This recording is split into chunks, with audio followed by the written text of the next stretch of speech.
मेघा के मन में बहुत सारे सवाल चल रहे थे, मगर जवाब एक भी नहीं था। इस बार मैं पहले वाली गलती नहीं करूंगी। मैं कुणाल के पीछे नहीं भागूंगी, बल्कि कुछ ऐसा करूंगी कि वह मेरे पीछे खुद चला आएगा। इसके लिए सबसे जरूरी यह है कि मैं उसे कंटिन्यू मिलती रहूं और ऐसा शो करूं कि मुझे उसमें कोई दिलचस्पी ही नहीं है। हाँ, यही ठीक रहेगा। मगर उससे मुलाकात करने के लिए मुझे सत्यम को पटाना होगा। मैं फिलहाल ऐसा क्या करूं कि मुझे उससे मिलने का मौका मिल जाए। तभी उसे याद आया कि अरे, मैं तो भूल ही गई थी। बहुत ही जल्द मेरा बर्थडे आने वाला है। ऐसा करती हूँ, अपने घर पर एक छोटी सी पार्टी अरेंज करती हूँ जिसमें सिर्फ सत्यम और कुणाल आएंगे। इसी बहाने मैं मम्मी को भी उससे मिलवा दूंगी। हाँ, यही ठीक रहेगा।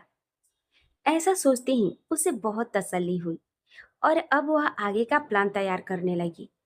भारत, विराट और रकी दोनों अपने अपने ऑफिस के लिए निकल गए थे। रास्ते में ही विराट ने कविता को पिकअप कर लिया था और उसे लेकर लकी के ऑफिस चला गया। वह सोच रहा था कि एक बार कविता को लकी से मिलवा दूंगा तो वह थोड़ा जल्दी से सबके साथ घुल मिल जाएगी। विराट के आने से आधे घंटे पहले ही लकी अपने ऑफिस पहुंच चुका था। कविता को लेकर जब वह उसके ऑफिस आया तो लकी एक पल के लिए कविता को देखता ही रह गया।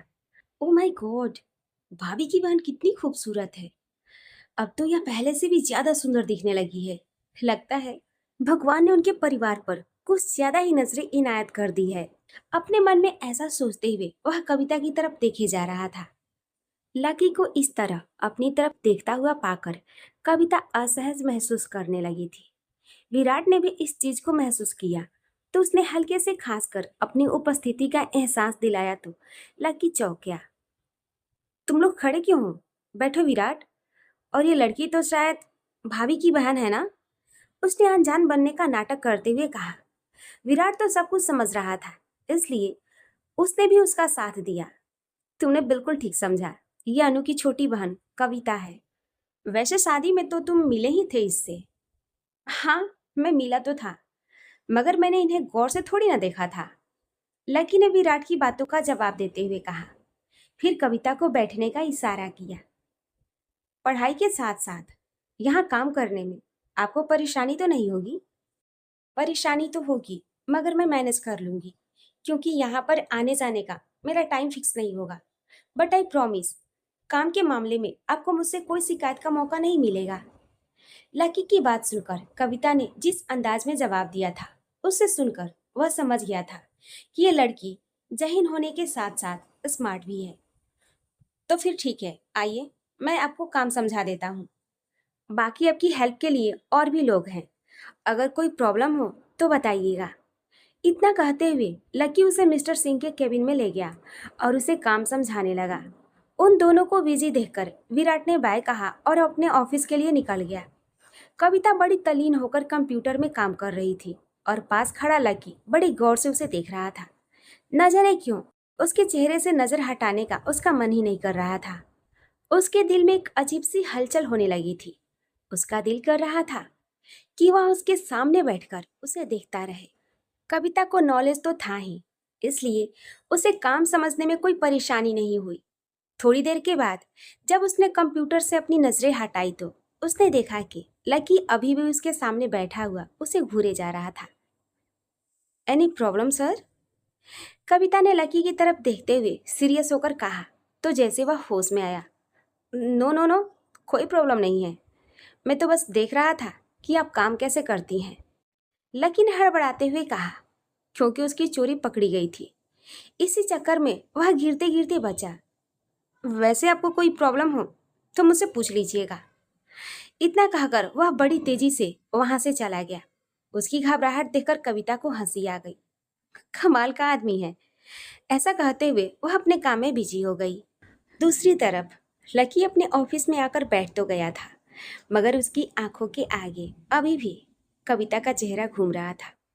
उसकी बड़ी बड़ी आंखें और चेहरे पर झूलती हुई लटें जैसे उसके दिल को उसकी तरफ खींच रही थी। ये तुझे क्या हो रहा है लकी? संभाल अपने आप को, वरना अगर अनु भाभी और विराट को पता चल गया तो वे लोग जूते मार मार कर गंजा कर देंगे तुझे। बड़े भरोसे के साथ इसे यहाँ काम करने को भेजा है। एक ठंडी सांस लेते हुए उसने अपने आप से कहा और सामने पड़ी फाइल को देखने लगा। मगर उसे फाइल में भी कविता की बड़ी बड़ी आंखें ही नजर आ रही थी। ये तुझे क्या हो गया है यार? लगता है तुझे लवेरिया हो गया है। मगर ये बीमारी कविता को भी हो जाए तभी मामला सेट हो सकता है, वरना अगर मैं सीधे सीधे इसकी माँ से शादी की बात की तो फिर से वह लाखों करोड़ों का डिमांड कर देगी। एक नंबर की लालची औरत है वे। अनुभवी की शादी के वक्त तो उन्होंने अपनी डिमांड की कितनी लंबी चौड़ी लिस्ट पकड़ाई थी कि हम लोगों का दिमाग ही घूम गया था। मगर वह तो कॉन्ट्रैक्ट मैरिज वाली बात थी, इसलिए भी प्रॉब्लम हुई थी। अगर कविता भी मुझसे प्यार करने लगे तो फिर कोई प्रॉब्लम ही नहीं होगी। लकी अपने इन्हीं ख्यालों में खोया हुआ था कि तभी पास रखा हुआ मोबाइल बजने लगा। घंटी की आवाज़ सुनकर वह जैसे नींद से जागा। उसने देखा विराट का कॉल था। इससे पहले कि वह कुछ कहता, दूसरी तरफ से विराट की हंसी की आवाज़ आई। ओए, जरा दूर रहकर ही बात करना, कहीं ऐसा ना हो कि जल्दबाजी में सिर पर जूते पड़ जाएं। विराट ने हंसते हुए कहा तो लकी का मुंह बन गया। तू मेरा दोस्त है या दुश्मन? तुझे याद भी है कि मैंने तुम्हारे टाइम पर कितनी तुम्हारी हेल्प की थी? तुमने तो कभी शुक्रिया भी अदा नहीं किया। चल कोई बात नहीं, मगर कम से कम अब मेरी तो सेट करवा दे। मेरी तो नजरें ही नहीं हट रही है उस पर से। लकी ने उसकी बटरिंग करते हुए कहा तो विराट ठहाका लगाकर हंस पड़ा। सब्र कर यार, सब्र का फल मीठा होता है। उसकी नज़रों में अपनी इमेज बना और धीरे धीरे उसके करीब आओ। बाकी तो फिर मैं हूं ना संभालने के लिए। विराट ने लकी को दिलासा देते हुए कहा और कॉल डिस्कनेक्ट कर दिया। एक लंबे अरसे के बाद आज वह खुलकर हंसा था। वह अपने आप को बहुत ही हल्का महसूस कर रहा था। तभी उसे कल रात की याद आ गई। अनु के साथ प्यार भरे लम्हों की याद आते ही उसके होठों पर फिर से मुस्कुराहट आ गई। मुझे अनु को भी उसके दुख से बाहर निकालना होगा। मैं उसे इतनी खुशियां दूंगा कि वह धीरे धीरे सब कुछ भूल जाएगी। उसने अपने मन को तसल्ली देते हुए कहा, मगर वह इस बात से बिल्कुल बेखबर था कि एक औरत सब कुछ भूल सकती है मगर अपने बच्चे को कभी नहीं भूल सकती। विराट ने सोच लिया था कि आज मैं ऑफिस से जल्दी घर चला जाऊंगा और अनु को लेकर यूं ही घूमने निकल जाऊंगा। फिर रात का डिनर हम कहीं बाहर ही कर लेंगे। हाँ, यही ठीक रहेगा। मैं इसी तरह धीरे धीरे अनु को डिप्रेशन से बाहर ला सकता हूँ। यही सोचते हुए उसने गहरी सांस ली, क्योंकि अगर ऐसा ही चलता रहा तो वह बीमार हो जाएगी। उसे टेंशन में देखकर मम्मी भी परेशान रहती हैं। बड़ी मुश्किल से उनकी बीमारी कंट्रोल में आई है। कहीं ऐसा ना हो कि एक बार फिर से मम्मी की बीमारी भी उभर कर आ जाए। बिल्कुल नहीं, मैं उन दोनों को खुश रखने की कोशिश करूँगा। मगर इसके लिए सबसे पहले मुझे खुद को नॉर्मल रखते हुए खुश दिखाना होगा। आज इन सारे हालात की जिम्मेदार सिर्फ और सिर्फ मेघा है। मेघा के बारे में सोचकर उसे खुद पर ही शर्म आने लगी थी कि कितना अंधा था मैं उसके प्यार में। इस वक्त मुझे खुद को जूते लगाने का मन करता है।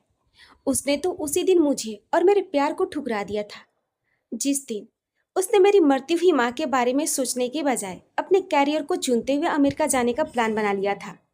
और मैं बेवकूफ़ तो उसके प्यार में इतना अंधा था कि उसके लिए कुछ भी कर गुजरने को तैयार था। वह तो मम्मी की वजह से सब कुछ ठीक हो गया, वरना पता नहीं वह दुष्ट लड़की अगर मेरी जिंदगी में आती तो और क्या क्या गुल खिलाती। उस मेघा नाम की चुड़ैल के चक्कर में मैंने अनु को भी कितनी तकलीफ पहुंचाई, मगर उसने कभी उफ तक नहीं की।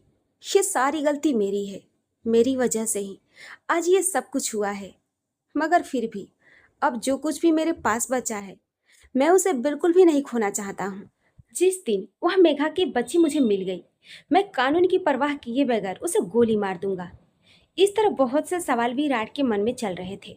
उसकी पूरी पिछली जिंदगी किसी फिल्म की तरह उसकी आंखों के आगे गुजर रही थी। फिलहाल वह पिछली बातों को पीछे छोड़ते हुए अब जिंदगी में आगे बढ़ना चाहता था। यही सोचते हुए उसने ऑफिस की अर्जेंट फाइलों को जल्दी जल्दी चेक किया। फिर बाकी का काम अपने पीए को समझाकर घर के लिए निकल गया। सुषमा विराज मैंसन।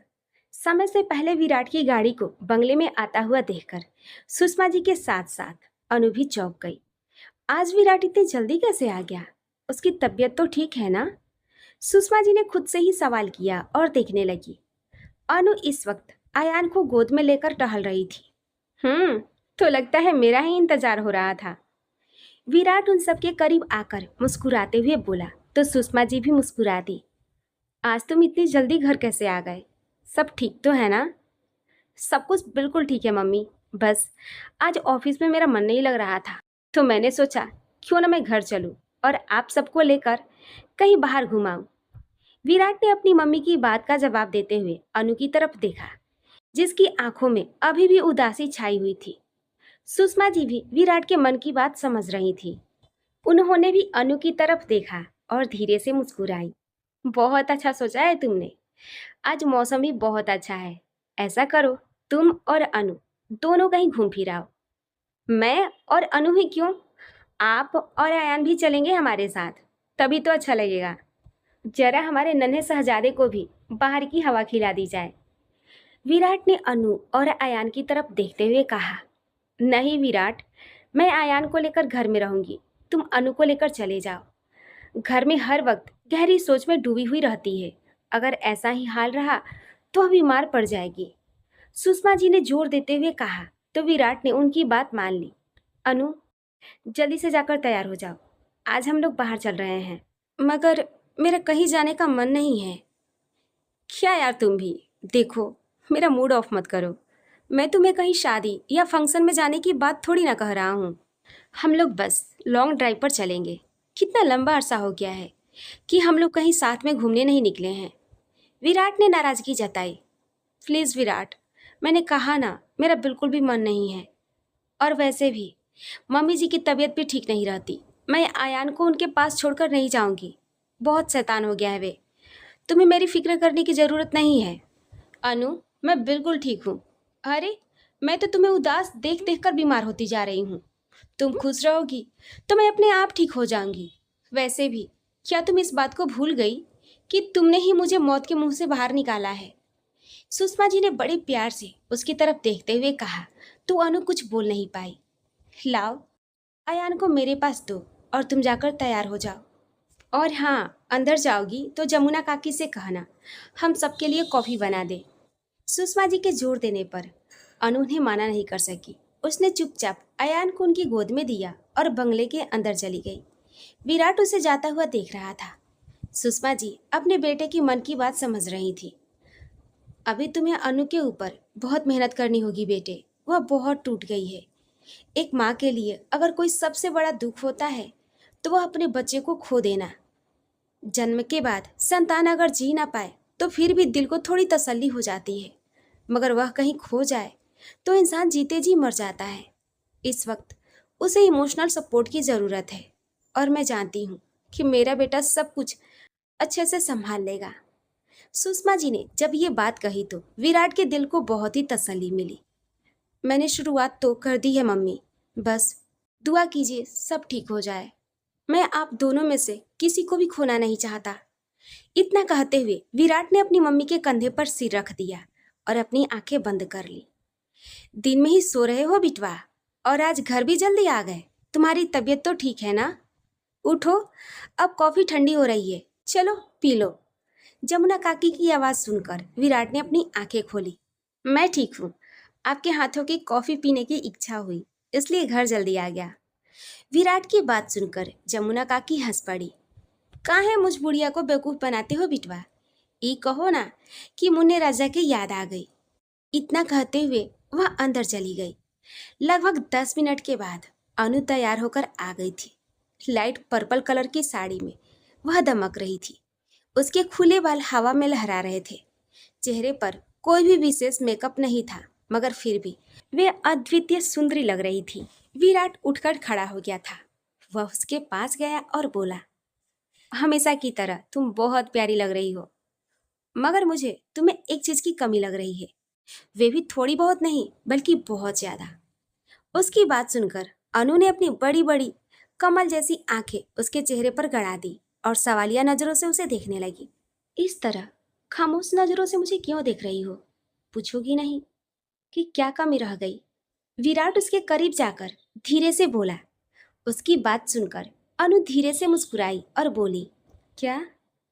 बस बस यही तुम्हारी प्यारी और बेशकीमती मुस्कान जो कहीं खो गई है। उसकी बात सुनकर अनु ने कुछ नहीं कहा। जहां हर वक्त उसका दिल रो रहा था, तो वे भला उसके होठों पर मुस्कान कहाँ से आती। ओके मम्मी, तो हम लोग जरा बाहर से घूम कर आते हैं। और हाँ, डिनर पर हमारा वेट मत कीजिएगा। आयान अगर तंग करे तो जमुना काकी की हेल्प ले लीजिएगा। बाय। इतना कहते हुए उसने अनु का हाथ पकड़ा और उसे लेकर अपनी कार की तरफ बढ़ गया। सुषमा जी मन ही मन दोनों को आशीर्वाद देती हुई भगवान से प्रार्थना कर रही थी कि इन दोनों की खोई हुई खुशियां वापस लौट आए।